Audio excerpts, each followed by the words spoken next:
अति सुंदर सजावट हो रही है। बहुत बहुत बारीक तारों से उसमें कोई बल्ब नहीं जल रहा था, बस उन बारीक से बारीक तारों की रोशनी से पूरा मैदान जगमगा कर अति शोभायमान हो रहा था। उस रोशनी में भिन्न भिन्न तरह के रंग थे जो समा को अति मनमोहक बना रखे थे। उस सजावट में से अति मनमोहक सुंदर सुंदर बाजे बज रहे थे। ऐसे बाजे कभी पृथ्वी और टीवी पर न देखने को मिले न सुनने को। वर्णन करना शक्ति से बाहर है और अवर्णनीय है। एक दफा जब मैं ध्यान में बैठा तो सामने एक सोने का पहाड़ दिखाई दिया, बेहद चमकीला। वह पर्वत था मेरे से मुश्किल से 2 फीट के फासले पर। उस पहाड़ में से सोने की लपटें बड़ी तेजी से मेरे दाएं से बाएं बड़ी तेज रफ्तार से जा रही हैं। वैसे तो पहाड़ से भी विशाल मैदान जगमग कर शोभायमान हो रहा था, पर अगर जरा मरा कसर रह गई होगी तो वह उन लपटों ने पूरी कर दी। अब सोच लें, क्या वह सीन रहा होगा? क्या उसकी शोभा का वर्णन किया जा सकता है? नहीं, कदापि नहीं। फिर लपटें तो बंद हो गई और मैं क्या देखता हूँ कि एक औरत मेरे पास छाजला लिए कुछ फटक रही है। छाजले में क्या था यह तो पता नहीं, क्योंकि मैं बैठा था और वह खड़ी फटक रही थी। उसके छाजले से भी वही सोने की लपटें निकलकर मेरे बाईं ओर जा रही थी। उन लपटों से भी वहां का मैदान स्वर्ण में अति सुंदर हो रहा था। लेकिन विशेषता यह थी कि उन लपटों से गर्मी बिल्कुल नहीं लग रही थी। उस वीरांगनी का चेहरा सुनहरी लपटों से ढका था। मेरे पास खड़े होने के बाद भी चेहरा उसका दिखाई नहीं दिया।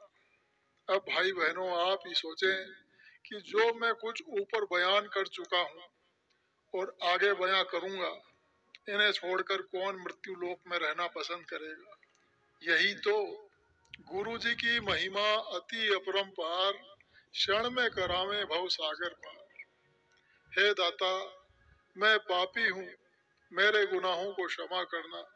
हे दाता, मैं नीच और नकारा हूँ, निकृष्ट हूँ, मुझे दया की भिक्षा दे देना।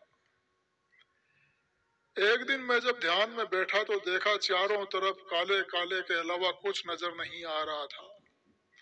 उस काले में मेरे से 8-10 फीट के फासले पर परम पूज्य स्वामी जी महाराज खड़े दिखाई दिए। उनका शरीर उस समय कम से कम 10 फीट का था।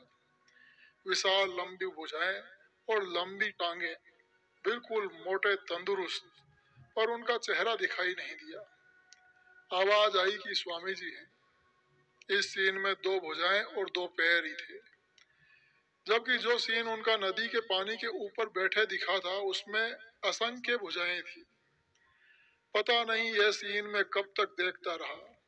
इस सीन के समाप्त होने पर दूसरे सीन कभी निकट तो कभी दूर दिखाई देते रहे। इन दृश्यों में हजारों हजारों मील तक का भी सीन साफ साफ दिखाई देता है। तो आप सोचें कि हजारों मील चौड़ाई व लंबे मैदान में सीनों की भरमार हो रही है, और वे भी इतनी लंबाई चौड़ाई में एक क्षण में कई बार बदल जाते हैं। तो उन सब का दिखना ही अति दुर्लभ है, फिर उन्हें याद रखना कोई सरल नहीं, मतलब उनका वर्णन कर ही नहीं सकता। ये तो गुरु महाराज की सौगात है। मैं यह भी जानता हूँ कि हो सकता है आप कोई न कोई पॉइंट तलाश करके अपने तर्क को सर्वोपरि रखने की कोशिश करेंगे, या जो मैं लिख कर छोड़ रहा हूँ उसे आप झूठा समझे। ये आपकी अपनी समझ होगी। सत्य तो सत्य रहेगा। धर्मा कर्मा जैना तकीमिया आदि को गोस्वामी जी महाराज ने नामदान दिया। अपने अपने घर में बैठकर सबने किया। पूरी रात नजारे देखे और इंतजार किया कि कब दिन निकले और कब उनकी दया को उन्हें सुनाने जाएं। अब उनकी वस्तु या उन्होंने कैसे पाया, गुरु महाराज आप हम सबको सुनाते हैं। उन्होंने गोस्वामी जी के चरणों में सिर झुकाया, सजदा किया और कहा कि यह हमने जो पाया वह आपकी दया के बदौलत। तो मैंने जो उनकी दया मेहर और मेहनत की बदौलत पाया, मैंने इसमें कोई मेहनत नहीं की, और यह उनकी ही दी हुई दिखाई हुई सुनाई हुई अमूल्य वस्तु है जो मैं इस प्रकार लिखकर छोड़ रहा हूँ। यह उनकी प्रेरणा से लिख रहा हूँ, नहीं तो मुझे तो 30 वर्ष से अधिक नाम लिए हो गए थे, कभी ऐसा सोचा नहीं था। जून 2002 से ये प्रेरणा मिली, न जाने इसमें उनका क्या रहस्य है वे जाने, इसको पढ़कर किसका फायदा होगा वे जाने। उनकी माया और उनके एक कण के विस्तार का न कोई पार पा सकता है और न समझ सकता है। यह कोई जरूरी नहीं कि मुझे ही दिखाई सुनाई देता है, और भी बहुत से इन सब को देखते सुनते होंगे, लेकिन जीते जी कोई बता तो नहीं सकता है। अब यह तो सब उनकी प्रेरणा से हो रहा है। गुरु जी की महिमा अपरंपार, क्षण में करावे भवसागर पार। एक बार जब मैं ध्यान में बैठा तो क्या देखता हूँ कि झुंड के झुंड बादलों के आ रहे हैं और जा रहे हैं, मेरे सिर के ऊपर से भी उतर कर जा रहे हैं। इसके अलावा और कुछ दिखाई नहीं दिया। फिर कुछ मिनट बाद आवाज आई कि ये तुम्हारे पापों के गट्ठर है। इस प्रकार बादलों का आना जाना ध्यान में कई बार दिखाई दिया, पर यह आवाज कि ये तुम्हारे पापों के गट्ठर है पहली दफा ही आई। बाद में मैं उन्हें देखता रहा। मैं जब एक दफा ध्यान में बैठा तो देखा कि एक बड़ा भारी जन समूह सत्संग में बैठा है। मेरी तरफ उनकी पीठ थी, पर स्वामी जी महाराज कहाँ विराजमान थे दिखाई नहीं दिए। ऐसे वाक्य ध्यान में कई दफा जन समूह के सत्संग में बैठे और खड़े, पर कभी भी न तो जनता के दर्शन हुए न गुरु महाराज के। न जाने इसमें क्या रहस्य होगा या राज होगा, वे ही जाने। कई दफा ध्यान में दिखाई दिया कि भारी जन समूह चल फिर रहा है, मीलों तक चल फिर रहा है, कभी खड़ा है, कभी मेरी तरफ आ रहा है। इतना जन समूह है कि एक सुई भी रखने की जगह नहीं है। और देखिए मालिक की माया कि जन समूह मेरी तरफ आ रहा है, फिर भी मेरे पास पहुंच नहीं पा रहा है।